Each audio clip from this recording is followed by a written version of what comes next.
pai que tinha um Deus lá em Israel, né? Então ela sabia que ela estava ali com um propósito, e Deus tinha um propósito na vida dela.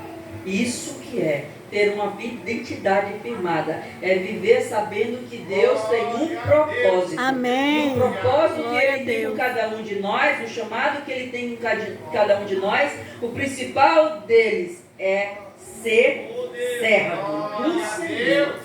E o servo, ele não manda em si, ele é mandado, né? Mas hoje, irmã Diana, mas isso aconteceu há tantos anos atrás. E como é que acontece hoje? Hoje nós temos livre acesso através de Jesus Cristo ao Pai. Em Hebreus, no capítulo 10, Glória a versículo Deus. 19, diz que nós temos livre acesso através do sangue de Jesus. Ele já pagou um preço por nós. Ele nos deu uma nova identidade. Aleluia. Ele nos lavou, nos purificou com o seu sangue e nos deu, imprimiu em nós uma nova identidade. Aleluia. Ele se posiciona, então é um tempo de hoje nós nos posicionarmos diante de Deus e firmarmos a nossa identidade e nos identificarmos, não ficarmos no escondido, no anonimato, sem ninguém saber que nós somos, que nós servimos a um Deus, não é verdade? Que nós servimos a um Deus. Então aquela menina se posicionou e disse quem era o Deus que ela servia. Ela estava num país estrangeiro, servindo a uns patrões estrangeiros, mas ela estava ali e se posicionou como uma hebreia. Amém. Uma pessoa, uma testemunha Glória viva a Deus. e fiel, que conhecia o Deus de Israel. Glória a Deus. Aleluia. Um exemplo, há outros exemplos na Bíblia. O servo do Senhor, ele se posiciona. Há exemplos na Bíblia de pessoas que não se posicionaram. Quer ver um exemplo? Pedro andou com Jesus, sentou com Jesus, viajou com Jesus, comeu com Jesus, mas teve uma hora que Pedro não se posicionou.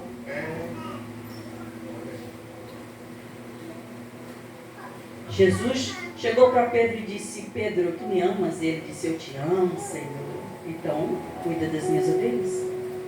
Pedro, tu me amas? Eu te amo, Senhor. Apacenta os meus cordeirinhos. Pedro, tu me amas? E Pedro começou a chorar. Ficou triste. E aí ele disse: Senhor, tu sabes que eu te amo.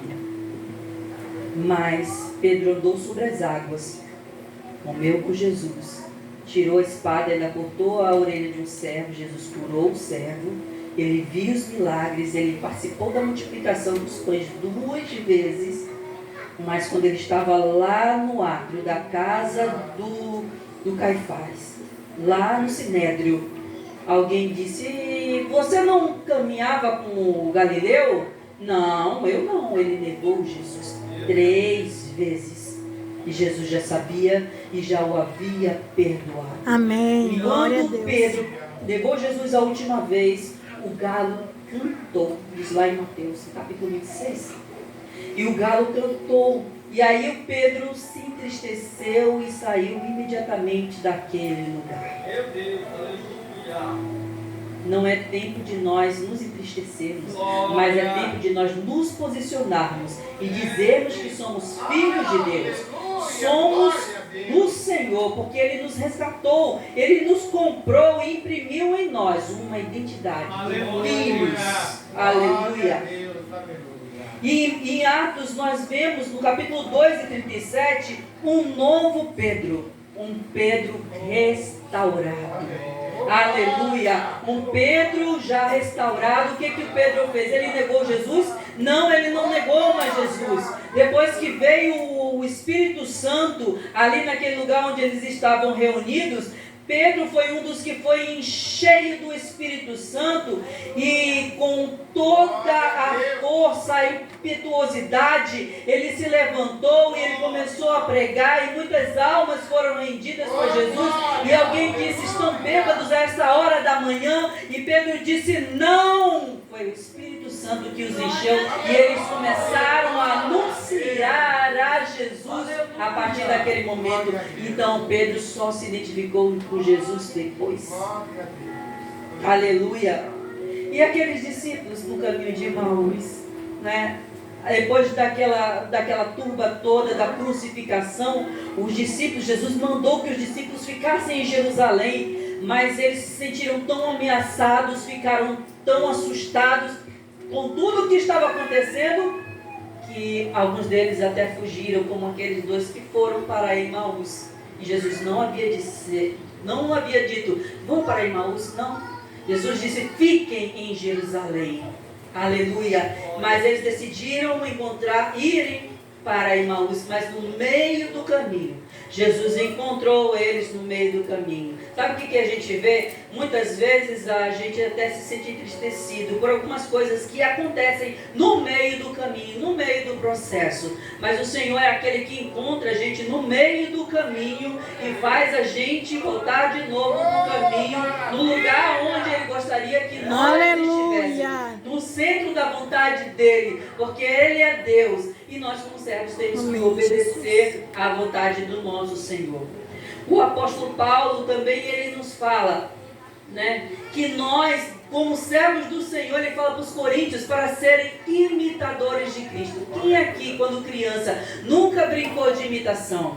Todo mundo já brincou de imitação. Alguém faz um gesto e a outra pessoa replica aquele gesto.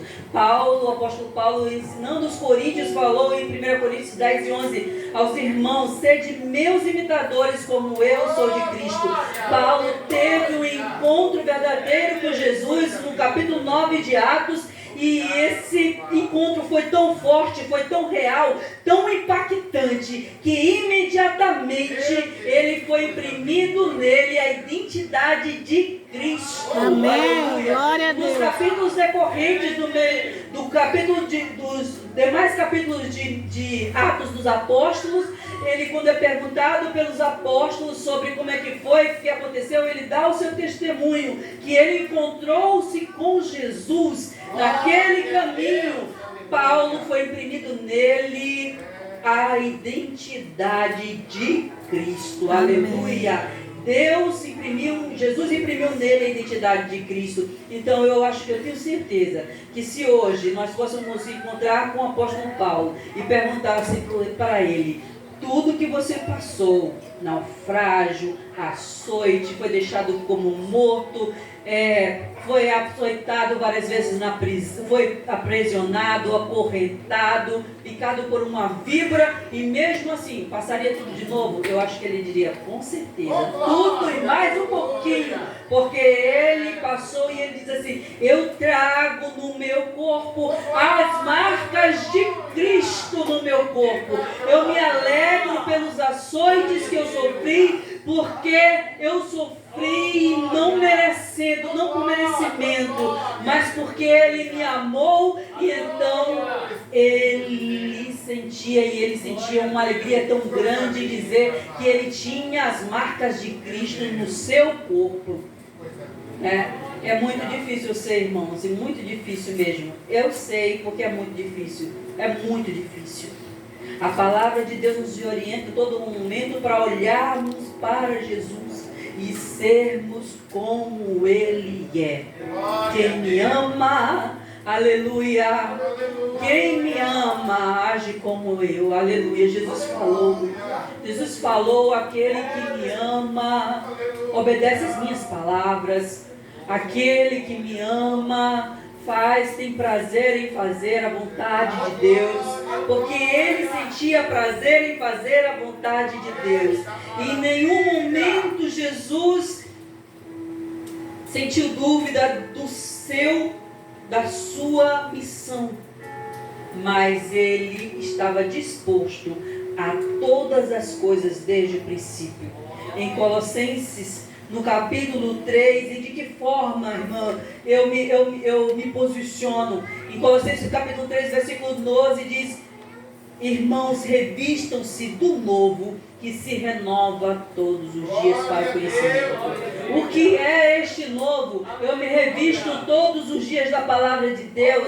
Eu me revisto todos os dias da oração. Eu me revisto todos os dias, se for necessário, do jejum. Eu me revisto todos os dias das boas práticas. Eu me revisto todos os dias. Se revestir, eu tenho que abandonar, tirar aquela roupa velha, suja do pecado e me vestir da nova veste que o Senhor tem para mim. Vestes brancas, aleluia. Veste de santidade, veste de separação do mundo. Posicione-se diante das adversidades. Coloque-se em posicionamento e você verá o que Deus vai fazer na sua vida. Jesus foi um exemplo de servo, de sorte. Em Filipenses capítulo 5, o apóstolo Paulo, falando ainda aos filipenses, diz de sorte que haja em vós o mesmo sentimento que houve em Cristo Jesus, que mesmo sendo Deus, tomou uma forma humana e não teve usurpação. Ele foi servo, aleluia.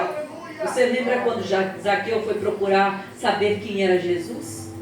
Ele viu uma multidão inteira e ele não sabia identificar quem era Jesus, porque uns eram parecidos com os outros. Aleluia. Eles eram parecidos, por isso que ele não conseguiu no meio da multidão identificar Jesus, mesmo ele sendo de baixa estatura, precisou de subir numa árvore para poder enxergar e querer identificar, mas mesmo assim ele não identificou, mas Jesus identificou ele. Aleluia. Jesus identificou ele. Mas irmã, como é que eu me identifico no trabalho, na faculdade, na escola? Você vai ser identificado. Se você não se identifica prontamente, você vai ser identificado. Aleluia. Deus, essa menina já se identificou, já se colocou à disposição e disse: eu sou serva do Senhor. Amém. Eu sou hebreia e lá na minha terra tem um profeta do Senhor. Aleluia. Mas o Senhor, Esther foi ocultada por um período de tempo. O tio dela disse assim: olha, não faça saber por um pouquinho de tempo, não conte para ninguém um pouquinho de tempo, aguarda um pouquinho. Mas quando chegou a hora do aperto, em que as coisas foram o círculo foi se fechando, as coisas foram se movimentando, o tio de Esther disse: quem sabe se não foi para um tempo como este que você foi separada, que você foi escolhida, que você foi chamada. Então, irmãos, servir ao Senhor, mas irmã, é sofrido. Sem Jesus é muito pior. Sem Jesus é muito pior andar um caminho sem saber para onde vai. Mas com Jesus nós sabemos o caminho, porque Ele é o caminho, Ele é a verdade, Ele é a vida, e seguiremos até o fim para alcançarmos o galardão que já está preparado antes da fundação do mundo. Ele preparou para nós recebermos a Ele. Só temos que ficar firmes, termos uma identidade firmada e forjada com Cristo. Eu confesso que no meio dessa caminhada que eu tenho com Jesus, que eu aceitei Jesus, eu tinha uns 5 anos de idade, numa escola bíblica de férias. E foi levado um monte de crianças. Minha mãe é crente, e é crente até hoje, tem 81 anos, serve ao Senhor. E ela levava a gente sempre para EBD, né? Eu gosto muito da EBD. E as coisas que eu aprendi a ler, as primeiras coisas que eu aprendi a ler, ela foi logo me colocando, porque ela não lê, ela não sabe ler. E aí ela foi me colocando logo para ler a revista dos adultos, já fui aprendendo a ler, já fui estudando a revista dos adultos junto com ela. Quando ela chegava na escola bíblica dominical, ela sabia textuário, a verdade prática, o texto bíblico, a conclusão, tudo ela sabia decorado, porque ela já tinha estudado em casa com a gente. Ela fazia a gente ler toda semana a mensagem da semana, na segunda, da terça, da quarta, da quinta, da sexta, do sábado. E a gente lia a lição todinha e ela decorava a lição inteirinha. Não faltava a escola bíblica dominical, era aquela aluna que ganhava o prêmio lá no trimestre. Ela era assim, né? Hoje ela tem um pouco mais de dificuldade, né? Por causa da idade de estar na casa do Senhor. Mas ela vai, né? E quando tem retiro, ela vai, se inscreve e vai para o retiro, né? E ela sempre estava lá. E ela sempre me levou para o círculo de oração também. E eu louvo a Deus por isso, por ela ter me levado para o círculo de oração. E uma vez eu fiquei constrangida e com vergonha, porque meus joelhos, eles são um pouco calejados, né? Ressecado. E uma vez eu ouvi um comentário e isso me entristeceu. Eu disse, e agora? E o Senhor disse para mim, não fica triste. Porque eu ouvi a oração quando você orava lá, naquela casa de madeira. Quando o piso cedeu e só tinha o chão batido e eu orava ali, minha mãe colocava um pedaço de papelão e eu orava junto com ela. E às vezes eu falava assim, será que um dia, eu era criança ainda, a gente vai ter uma casa para morar? E ela dizia assim, se a gente não tiver uma casa aqui na terra, lá no céu Deus tem uma casa preparada para nós. A gente vai andar nas ruas de ouro. A gente não vai precisar de água. A gente não vai precisar de comida. A gente não vai precisar de nada disso. Porque o próprio Jesus está lá iluminando a cidade. Ele é o pão da vida. Ele é o nosso galardão. E tudo se converge para Ele. Tudo é dele, é por ele, é para ele, e é por isso que nós estamos aqui, glorificando a Deus, a este Deus que é vivo e é poderoso. E se alguém se entristeceu no meio do caminho, tomou um outro rumo, o nosso Deus está aqui para restaurar. Para Naamã foi 7 mergulhos no Jordão. Para os discípulos de Emaú, eles tiveram que fazer o caminho de volta e voltar para Jerusalém e dizer para todo mundo que encontraram Jesus no meio do caminho, né? Pedro teve que testificar e dizer que esse Jesus é aquele Galileu, Nazareno, que foi crucificado e está vivo na igreja do Pai e virá para nos buscar. Aleluia, glória a Deus. E eu louvo o Senhor e eu agradeço ao Senhor, mas tenha a sua identidade firmada em Cristo, tenha a sua identidade estabelecida no Senhor. Ele é poderoso, Ele é maravilhoso e Ele é fiel para cumprir a sua vontade. Eu agradeço a oportunidade em nome de Jesus.